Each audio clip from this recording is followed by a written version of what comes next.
So welcome back to Thy Kingdom Come's devotion for today. In this meditation, we're going to use the reading from the official prayer journal that's been issued by Thy Kingdom Come, the global prayer movement. So our title tonight is Love in Action and in Truth.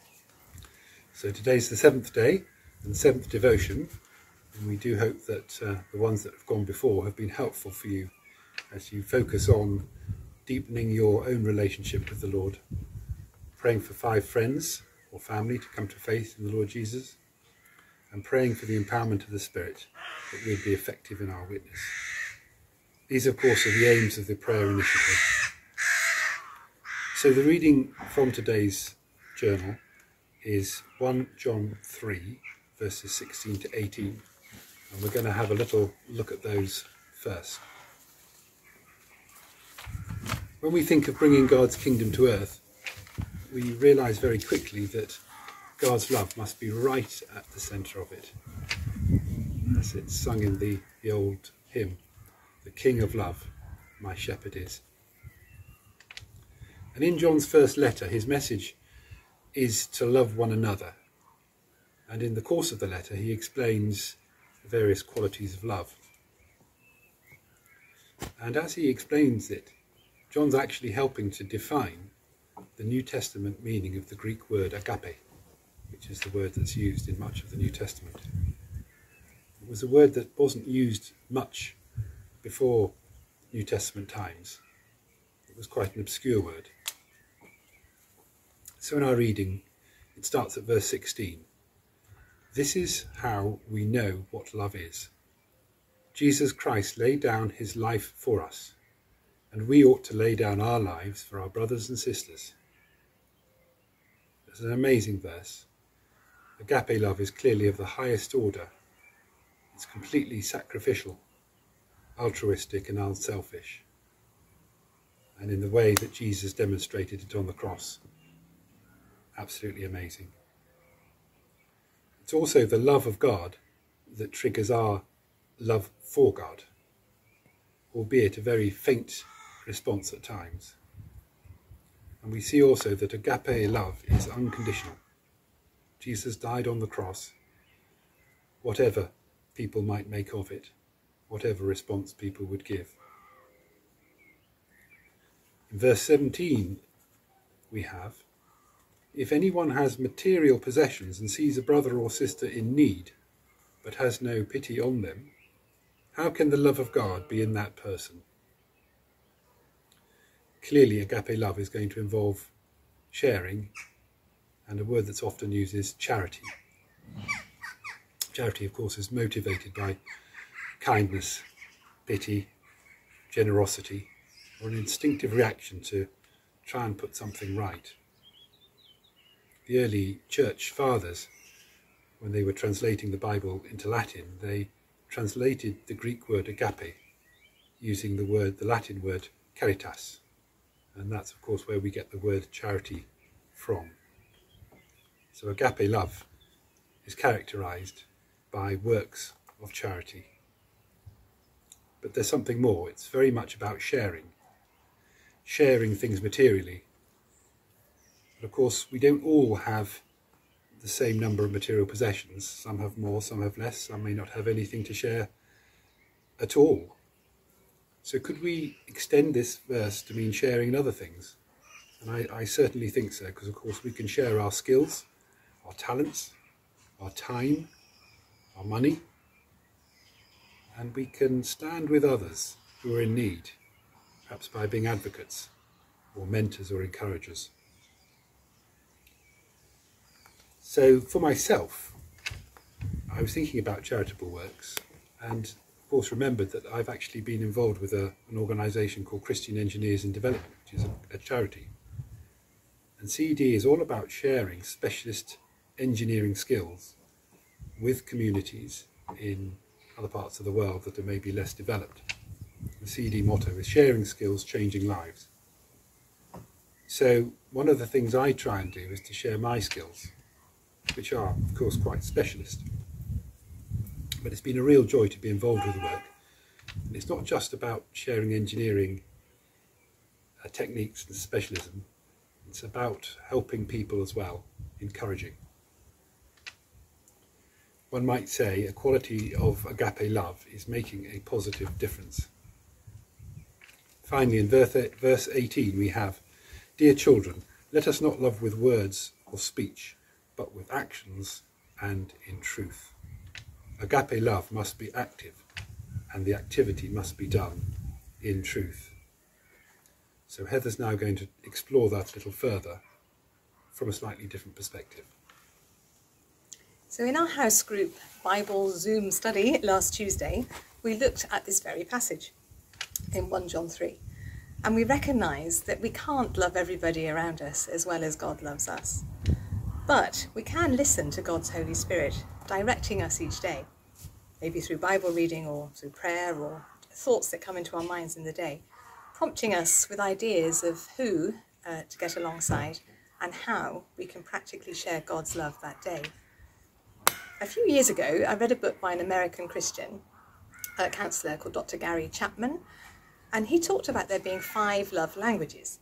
Well, this was new to me. So, 5 different styles or ways of showing love as a kind of framework. Now, we all practice all 5 ways of showing love to others, but he says that each of us has a main love language or gifting or natural way of showing love. And also, it's the way we feel most loved when people show love to us in that way. So, these are the 5. The first one is acts of service, or otherwise doing stuff. Now you'll recognise people who have this main love language. They are busy and practical. They're often found in outreach ministries, maybe the Hatch or the Munch or the Well or the Jubilee Storehouse, or drawing rainbows or making masks and mowing people's lawns, providing food. Now this is me. I love doing acts of service, and I love it when Jono washes up or when the kids cook me supper. But a word of warning here with these different love languages, especially the action one. There was an old lady who was waiting to cross the road. A person came up to her, took her by the elbow and escorted her across the road. She turned to them and said, "Actually, I was waiting for a bus on the other side." This is just an example that be careful not to go in with our actions without just checking first what the other person would really want. So the first one is that doing things. The second one is words, and words of affirmation, or encouraging others and speaking kindly. Now I think this passage is saying it's not just about words, it's about actions. So it's not about saying, "Oh, poor you, I'm sorry for you," and then go away and doing nothing. But words can be used in a very positive way as a way of showing love. And we can all practice this and by showing our thankfulness and showing kindness to the people around us. And in church, I think we know these people. They're the ones on the pastoral teams or the welcome teams as really good examples. They're really loving in their words and conversations. And I always leave a conversation with them feeling really blessed and affirmed and encouraged.